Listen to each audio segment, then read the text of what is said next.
नमस्कार, सुशील संवाद में स्वागत है। मैं शशि भूषण। आज हम एक अहम विषय पर बात करेंगे।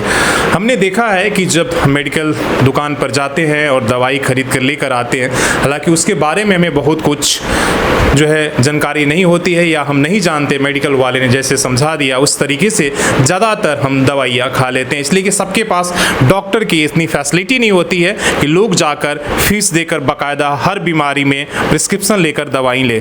ज़्यादातर जो है मेडिकल के सहारे ही आज भी भारत में, और जो फर्जी डॉक्टर हैं उनके सहारे आज भी हमारे यहाँ मेडिकल सिस्टम चल रहा है। आज उसी पर हम बात करेंगे। हमारे साथ जो है यहाँ पर फार्मासिस्ट एसोसिएशन के लोग हैं और इनका सवाल है कि अगर हम झारखंड में बात करें तो 15 से 20 हज़ार जो है मेडिकल की दुकानें हैं, जबकि झारखंड में रजिस्टर्ड जो फार्मासिस्ट है उनकी संख्या जो है 5,700 के लगभग में है। जबकि एक भी मेडिकल दुकान चलाने के लिए उसके लाइसेंसिंग की जो प्रक्रिया है, आप सभी जानते हैं कि वहाँ पर एक रजिस्टर्ड फार्मासिस्ट की बहुत ही ज़रूरत है। इससे क्या कुछ आम आदमी को इससे क्या फर्क पड़ता है और क्यों जो है ये जो रजिस्टर्ड फार्मासिस्ट मेडिकल वाले नहीं रखते हैं, और इसमें जो ड्रग विभाग है उसका क्या भूमिका है, इन तमाम सवालों को हम इनके सहारे समझने की कोशिश करेंगे। सबसे पहले इन लोगों का हम परिचय जान लेते हैं। सर, अपना परिचय दे दीजिए। नमस्कार, मैं धर्मेंद्र सिंह, मैं pharmacy council of India Delhi का मेंबर हूँ, झारखंड स्टेट फार्मेसी काउंसिल का भी मेंबर हूँ और मैं जमशेदपुर का ही निवासी हूँ। आपका क्या हुआ परिचय? मैं शशिभूषण सिंह, राष्ट्रीय उपाध्यक्ष अखिल भारतीय फार्मासिस्ट एसोसिएशन। नमस्कार, मैं जितेंद्र शर्मा, अखिल भारतीय फार्मासिस्ट एसोसिएशन झारखंड का प्रभारी हूं और झारखंड में फार्मासिस्टों के मुद्दों को हमेशा रखता हूं। तो हम अब उस सवाल की तरफ बात करते हैं। सवाल मेरा पहला ये है, पहले जो मैंने उठाया कि अगर जिसे झारखंड की हम बात कर रहे थे कि 15,000 से 20,000 जो है मेडिकल की दुकानें हैं जहां से दवाइयां हम लोग खरीदते हैं अलग अलग शहरों में, लेकिन रजिस्टर्ड जो फार्मासिस्ट हैं, जैसा जानकारी है पिछले दिनों पे पेपर में आया था कि 5700, मान लीजिए ये आंकड़ा 6,000 होगा, 7,000 होगा, तो इतना जो बड़ा गैप है वो कैसे पार्ट हो रहा है और उसमें क्या, इसमें ड्रग विभाग की क्या भूमिका है, थोड़ा सा जानकारी दें। जी बिल्कुल, ड्रग विभाग की भूमिका है। ड्रग विभाग को कांटे कांटे की खबर है, चप्पे चप्पे की खबर है कि कौन दुकान विदाउट फार्मासिस्ट चल रहा है, किस दुकान में क्या हो रहा है, सारी जानकारी है। एक्सेलेंट इंडिया अब ऑनलाइन हो गया है पूरा। ड्रग विभाग पूरी तरह से ऑनलाइन है। कोई भी ड्रग इंस्पेक्टर बैठे बैठे अपने ऑफिस में देख सकता है कि किस दुकान में फार्मासिस्ट है या नहीं है। जो दुकान बिना फार्मासिस्ट के चल रहा है, बहुत ही यह दंडनीय अपराध है दुकान वाले के लिए, क्योंकि जो विदाउट फार्मासिस्ट यदि किसी को भी दवा जाता है तो कुछ भी उसके साथ अनहोनी हो सकता है। उसका जिम्मेदार कौन, ड्रग इंस्पेक्टर अपने माथे पर लेगा क्या?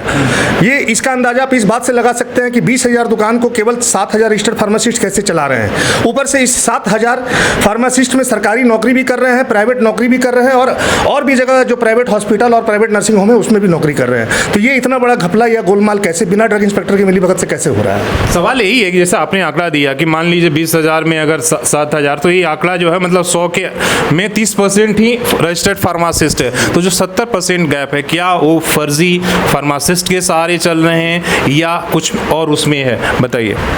ये देखिए, फर्जी फार्मासिस्ट एक अलग मुद्दा है। राज्य सरकार और भारत सरकार ने एक लाइसेंस रिन्यूअल की प्रक्रिया को उन्होंने नया विधि लगाया है, retention of licence. Retention of licence का में क्या होता है, पहले हम फार्मासिस्ट अपने पास जाते थे और अपनी बताते थे कि सर हम जीवित हैं और मेरा लाइसेंस यहाँ पे लगा हुआ है।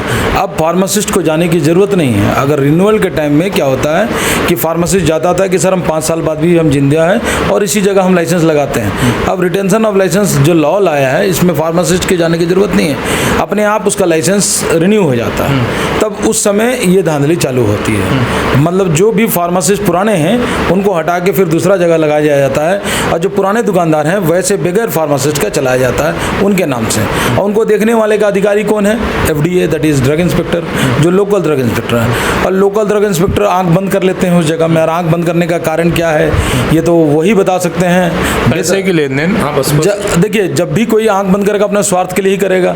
अब पैसा बोलना, चाहे घर बिल्डिंग कराना, ये तो हम नहीं बोल सकते हैं, लेकिन हाँ ये जन आदमी लोग के साथ कत्ल का एक्ट हो, ये चीज़ है। जब आपको सरकार ने ये प्रावधान दिया है सेक्शन 42 में, सेक्शन 65 में, सेक्शन 33 में कि बेगर फार्मासिस्ट के अलावा कोई भी बेगर जो दुकान चल रही है, बेगर फार्मासिस्ट के अलावा कोई दुकान का दवा डिस्पेंस नहीं कर सकता है, तो ये चलाने का अधिकार तो उन लोग दिए हुए हैं। ये एक तरह से गुंडा राज है। ये हम लोग बार बार हमारे जो ड्रग कंट्रोलर रितु साहे मैडम जो रांची में बैठती हैं उनसे भी बोला गया है, यहाँ के सारे ड्रग इंस्पेक्टर लोगों को आगाह किया गया है कि सर आप लोग चलिए, हम लोग तो आग्रह भी किए हैं कि आप लोग चलिए एक एक रीजन में चलिए, और आपसे भी अनुरोध करते हैं सर आप लोग भी हमारी टीम बना के चलिए, एक एक दुकान में देखिए कि वाकई में वहाँ फार्मासिस्ट प्रेजेंट है कि नहीं। अगर प्रेजेंट हो तो आप जो बोलें, वो दुकान दूध का दूध साफ का साफ हो जाएगा सर आपके सामने। इसमें ये बताइए कि इसमें आम आदमी का अगर फार्मासिस्ट अगर मेडिकल दुकान पर नहीं रहता है तो उससे आम आदमी को कितना बड़ा नुकसान है,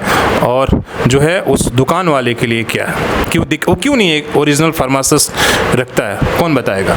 जी, लगभग में अभी जितने भी दुकान हैं सभी क्या है कि फार्मासिस्ट को हायर करके रखे हुए हैं कि फार्मासिस्ट हमने एक डिग्री ले लिया है और दुकान चला रहे हैं, लेकिन असलियत ये है कि दुकान में फार्मासिस्ट रहने अति आवश्यक है, क्योंकि हर फार्मासिस्ट जो फार्मासिस्ट पढ़ा लिखा फार्मासिस्ट है उसे इसकी जानकारी होती है, उसने इसकी पढ़ाई की है कि ड्रग का क्या है, एक्शन है, क्या कॉन्ट्रैक्शन है, इसका सारा चीज़ उसको जानकारी होता है। वो एक पेशेंट को माने सही से हैंडल कर सकता है कि आप किस तरह से दवा खाएंगे, किस समय में दवा खाएंगे, कितने समय के बाद कौन सा दवा खाएंगे, ये फार्मासिस्ट से अच्छा कोई नहीं बता सकता है। एक पेशेंट के लिए बहुत ही आवश्यक है कि फार्मासिस्ट के हाथों से दवाई ले, और उसके स्वास्थ्य के लिए भी ये बहुत लाभदायक है। आप लोग इस मुद्दे को जो फार्मासिस्ट को लेकर, इसलिए कि आप सब ही फार्मासिस्ट हैं, ठीक है, आप इस सवाल उठा रहे हैं, क्यों उठा रहे हैं और आप लोगों की मांग क्या है? अगर हम बात करें थोड़ी से मतलब आसान शब्दों में आप लोग समझाएं। हम लोग की सबसे पहली मांग है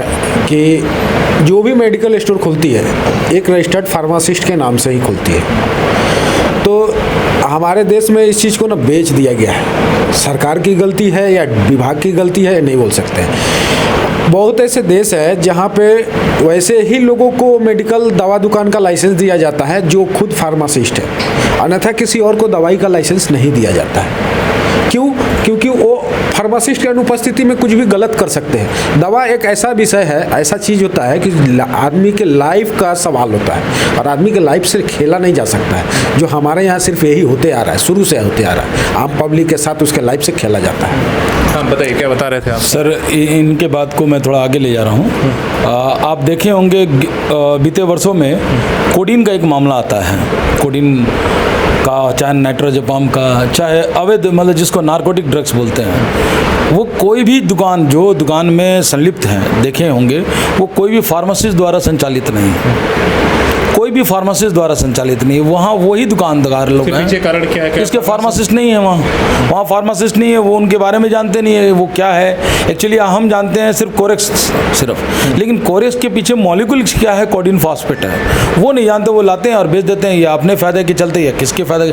प्रतिदिन ये देखा जा रहा है, प्रति महीने हम देखते हैं कि कोई ना कोई दुकान इसमें संलिप्त है नारकोटिक ड्रग्स में, लेकिन कोई भी ऐसा दुकान दिखा दे जहाँ फार्मासिस्ट उपस्थित है और ये हुआ है, कोई ऐसा दुकान नहीं होगा सर। तो जब रेगुलर चेकअप होता है, इसलिए कि अब तो हर डिस्ट्रिक्ट में ड्रग इंस्पेक्टर और तमाम उनकी टीम है, जिससे मैंने पिछले दिन भी जाकर ड्रग इंस्पेक्टर्स की बात किया था, आपने वो सवाल जरूर आपने देखा था कि आप जो है नकली दवाइयों पर किस तरीके से लगाए गए, जो प्रतिबंधित दवाइयाँ उस पर किस तरह का अंकुश लगा रहे हैं। तो उन्होंने सारी चीज़ें प्रक्रिया बताई थी, जहाँ फार्मासिस्ट नहीं है वो आप कैसे कर रहे थे, तो ऑनलाइन की बात उन्होंने कहा था। तो ये सारा कुछ होते हुए भी क्या उन्हें ये पता नहीं कि 70% जो मेडिकल है वो फर्जी डिग्री के सहारे चल रहा है, तो उसमें जो है किस तरीके से रोक लगाया जा सकता है, और उसमें आप लोगों की क्या भूमिका हो सकती है? सर हमारी भूमिका तो एक, हम सब सरकार से भी रिक्वेस्ट करते हैं कि हमारे साथ एक टीम गठन किया जाए, उनके बात को जवाब देंगे हम। उनकी बात जो भी ड्रग इंस्पेक्टर बोल रहे हैं कि हमने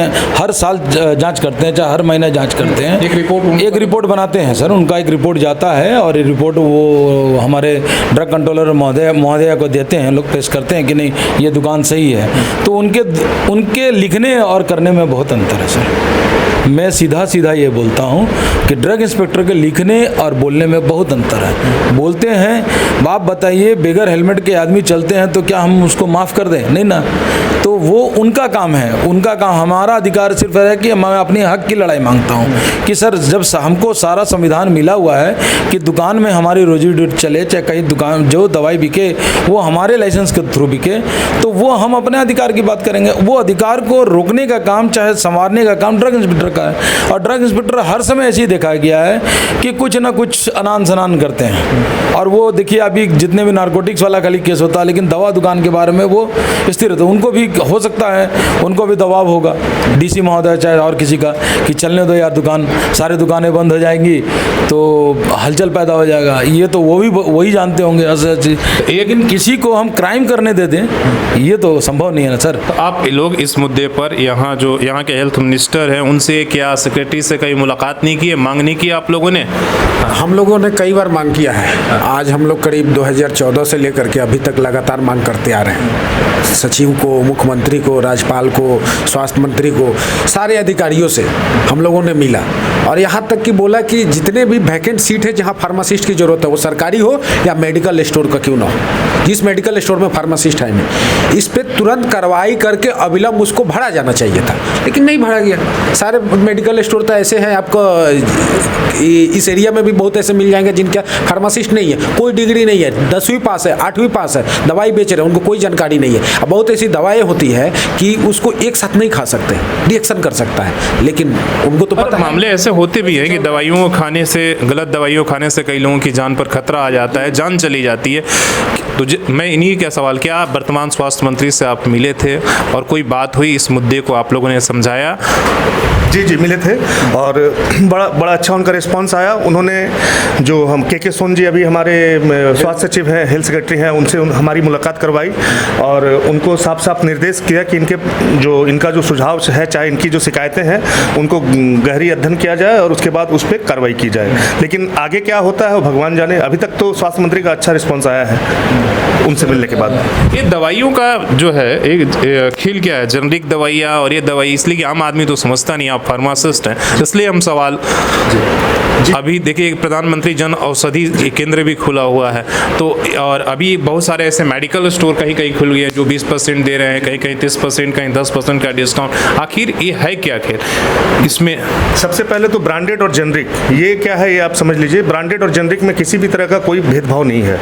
ये हमारे प्रधानमंत्री की तरफ से एक जन औषधि केंद्र का जो अभी खोला गया है, जगह जगह एक पब्लिक को रिलैक्स देने के लिए खोला गया है। जो दवा का दाम 200 रुपया है उस दवा को प्रधानमंत्री ने क्या किया है कि 20 रुपये में देने का काम किया है। तो ये 200 और 20 का सक्सेसफुल क्यों नहीं है? औषधि केंद्र ये हमारे पब्लिक के माइंड में सेटअप नहीं हो पा रहा है और इस चीज़ को हम फार्मासिस्ट का दायित्व होता है कि पब्लिक के बीच में ले जाएं और बताएं कि जेनरिक दवा खराब नहीं होता है, जेनरिक दवा अच्छी होती है और आपके माने सेहत से किसी भी तरह का नुकसान नहीं है जेनरिक दवा से। आप इसको यूज कीजिए और आपके फायदे के लिए है। लेकिन हर आदमी का शुगर और ब्लड प्रेशर और क्या क्या है और 3 से 4 हज़ार रुपया उसके मेडिकल में हर महीने जा रहा है, दवाइयों में खासकर इतने आगे हैं। तो जो बात वो समझा रहे थे उसमें आप क्या जोड़ोगे? सर मेरा ये कहना है कि ब्रांडेड जेनरिक में जैसे उन्होंने कहा कोई अंतर नहीं है, अंतर है हमारी सोच में सर, और सोच को डेवलप कराना का काम डॉक्टर्स का है। अगर मान लीजिए आप जैसे आप शुगर्स की दवाई बताते हैं, एक डॉक्टर का फीस है 800 रुपया।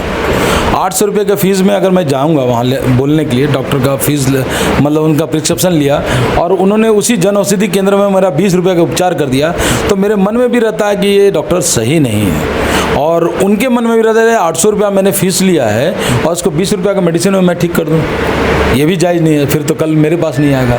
तो ये एक माइंड में हमारा माइंडसेट है कि ये सस्ती दवाई जो है वो हो सकता है गलत हो। लेकिन आपको मैं बता दूं सर, ब्रांडेड हो चाहे जेनरिक हो चाहे अनब्रांडेड जेनरिक हो, या 3 कैटेगरी में बांटा गया। आप जिसको जेनरिक बोलते हैं सर वो प्रधानमंत्री जन औषधि केंद्र है। वैसे ऐसे भी जेनरिक्स हैं जो कि अदर देन मतलब ब्रांडेड कंपनी बना रही है, जैसे सिप्ला बना रही है, हर कंपनी जितने कंपनी आप जानते हैं वो सारे कंपनी जेनरिक्स भी बनाती हैं, लेकिन वो नाम से बनाती है। वो जो प्रधानमंत्री जन औषधि केंद्र है वो मॉलिक्यूलर फार्मूला के नाम से बनाती है। जैसे कि कालपोल हो गया सर, उसका मॉलिकुलर फॉर्मूला मान लीजिए मॉलिकुलर नेम हो गया पैरासीटामोल, तो वो पैरासीटामोल के नाम से बनाती है कोई अपना नाम नहीं दिया है। और ये जो हम लोग दवा दुकान में खरीद रहे हैं, आप कालपोल खरीद रहे हैं वो ब्रांडेड हो गया, ब्रांडेड भी एक जेनरिक ही है सर। जेनरिक होता क्या है, जिस पे अगर हम अपना मैन्युफैक्चरिंग कर लिए हैं सर और मेरा पास what is the patent act है, वो हम ब्रांड कर सकते हैं सर। लेकिन सरकार के पास 15 साल के बाद वो सिर्फ जेनरिक में चले जाता है, वो यही जेनरिक का कंसेप्ट। चलिए फिर आपका सवाल सही है, हाँ बोलिए। हम लोगों ने पिछले महीने मेरे यहाँ जमशेदपुर के एसोसिएशन के अध्यक्ष श्री पीयूष चटर्जी ने हम लोग के जो डीसी महोदय को एक चिट्ठी भेजा था डाक द्वारा, लेकिन अब वो उनको क्या लगा नहीं लगा अभी तक उस पर कोई कार्रवाई नहीं की है, क्योंकि उनको पता है कि वो हाथ डालेंगे उनका साथ क्या होगा नहीं होगा, हम लोग का साथ क्या होगा नहीं होगा पता नहीं। लेकिन मामला इतना गंभीर है कि इस पे जांच हो तो कई बड़े से बड़े ड्रग माफिया इसमें शामिल है, पता चल जाएगा। बड़े से बड़ा ड्रग माफिया है आज जो ये लोग बहुत बड़ा माफिया जो बने हुए हैं कि हमारे पास इतना हम बड़ा व्यापारी, हम इतना बड़ा व्यापारी, सब कोई इस मामले में शुरू से संलिप्त है।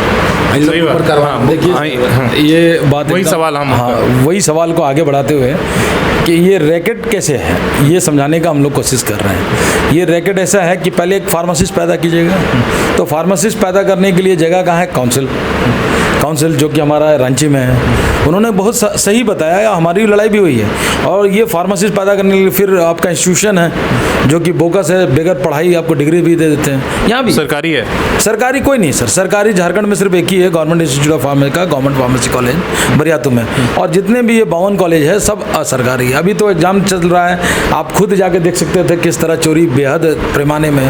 उसको बोलने के लिए हम तो बोलेंगे, देखिए जब बोलिएगा तो जरूर बोलेंगे, ना तो स्वास्थ्य मंत्री देखने के लिए है, ना हमारा के सोन देखने के लिए, ना हमारे जो पदाधिकारी बने हुए हैं FDA के चेयरमैन वो भी नहीं है, जो हमारे काउंसिल के प्रेसिडेंट हैं अनिल सिंह वो भी नहीं देखने के लिए। देखने वाला सिर्फ आप और हम हैं खाली। हो सकता है कि हम लोग के पास कोई काम नहीं है इसलिए ये बात उठाते हैं, सब बोलते हैं होंगे हम लोग पागल हैं इसलिए बोलते हैं, लेकिन आज नहीं तो कल ये होना है। और जिस दिन ये फूटेगा आप देखेंगे एक करप्शन का ये जो आप कोला घोटाला 2G 3G 4G इससे ऊपर जी आ जाएगा ये, और इसमें सारे इन्वॉल्व है। ये एक दिन का काम नहीं है सर, ये एक दिन का एक तो पहले इंस्टीट्यूट से पहले सर्टिफिकेट लेना और उसके बाद फिर आप काउंसिल में जाना, अपने आप को रजिस्टर्ड फार्मासिस्ट करना, फिर उसी रजिस्टर्ड फार्मासिस्ट से दुकान खोलना और उसी दुकान को फिर से मतलब एक समय के अनुसार से उसको पूरा परिचालन में लाना, क्योंकि DI को चेकिंग करना है, DI को चेकिंग करना, उस दुकानदार को सही ठहराना है तो उसकी चेकिंग भी होती है। जब बजाबता कि हाँ वो जिंदा है, और मालूम नहीं वो जिंदा है कि नहीं मरा है, ये तो DI समझते हैं होंगे कि वो आदमी जो एट द टाइम उनका सर्टिफिकेट लगा है। बहुत बहुत धन्यवाद। और जैसा इन्होंने बताया कि जब इसमें हाथ डालेंगे तो नेक्सस इतना आसान भी नहीं जितना हम समझ रहे हैं, इसलिए कि कई ऐसे चयन हैं, सर्टिफिकेट पहले बन जा रहे हैं, परीक्षाएं बाद में हो रही है, और जितना आसान समझ रहे हैं ये 2G जैसे इन्हें 4G बोला, इस तरह का बहुत ही एक बड़ा मार्केट है और बहुत सारे चयन हैं, और ऐसा नहीं कि सबको पता भी नहीं है, पता है। इसलिए कई ऐसे स्टेप बने हुए हैं जिला में, जिस तरह से ड्रग इंस्पेक्टर है, स्टेट में है, तमाम जगह है, और फिर जहाँ से जो फार्मासिस्ट की डिग्री मिलती है वो इंस्टीट्यूशन भी है, और जहाँ रजिस्ट्रेशन होती है बाकायदा जो काउंसिल बनी है उनका भी काम है। लेकिन सब के सब चुप हैं, इसलिए कि ये मार्केट बहुत बड़ा है और काम जो है पैसों का है। तो इस पर एक बार से बातचीत से इन सवालों का नहीं होगा, ये लगातार बातचीत करना होगा, लेकिन आप भी इस पर सवाल उठाते रहिए और जागरूक रहिए, इसलिए कि हमारे और आपके ज़िंदगी से भी जुड़ी ये बातें हैं। और सवाल इस पर ज़रूर गौर करिएगा कि अगर एक फार्मासिस्ट एक मेडिकल के लिए ज़रूरी है तो झारखंड में जो 15-20 हज़ार टोटल मेडिकल चल रहे हैं वो 7,000 जो रजिस्टर्ड फार्मासिस्ट हैं उनके भरोसे कैसे चल रहा। उन 7,000 में से भी बहुत सारे लोग के पास रोजगार नहीं है, मतलब काम नहीं मिला हुआ, मतलब ज़्यादा से 80% से अधिक जो है सब कुछ फर्जी के हवाले चल रहा है। अपने सहयोगी सृजन के साथ मैं शशि भूषण, सोशल संवाद न्यूज़ झारखंड।